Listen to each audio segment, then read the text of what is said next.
This is CBC Saturday News.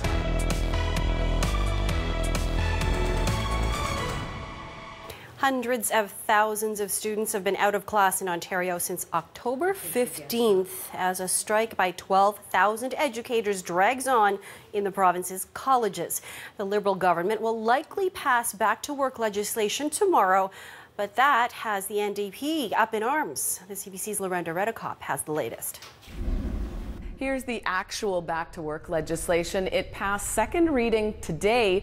Tomorrow, it is expected to pass third and final reading.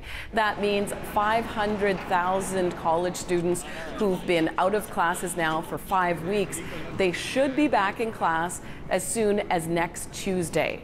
One of the 12,000 striking faculty members was in the legislature today. He's not impressed with how this strike is ending. Yeah, it's disappointing. As a faculty member who has been picketing for 5 weeks, standing on the picket lines to support my colleagues in what I think are very reasonable demands, it's really disappointing to see that the government can step in and take away our legal right to strike.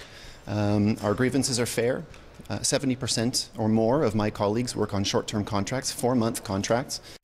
This labour fight has also turned into a political fight here at the Ontario legislature. This is just 6 months away from the next election campaign. The governing Liberals blame the NDP for extending reading of the bill into 3 days. This all could have passed Thursday if all the parties had voted unanimously in favour of the back-to-work legislation. But the NDP opposes it, so it has voted against this every step of the way. It insists this is an important belief and not simply about stalling.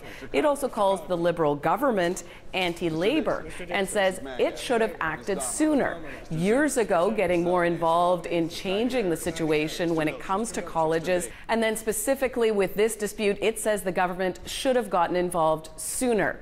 The minister responsible for colleges in this province disagrees. It was a textbook case of collective bargaining.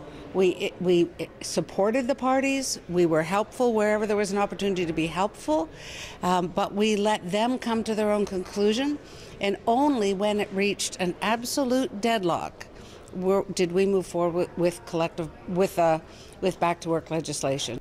In terms of how all of this will affect students, assuming there are no surprises tomorrow, they should be back in class on Tuesday. But because they've been missing 5 weeks of classes now, their school year is going to be extended. And so that's going to go until just a few days before Christmas.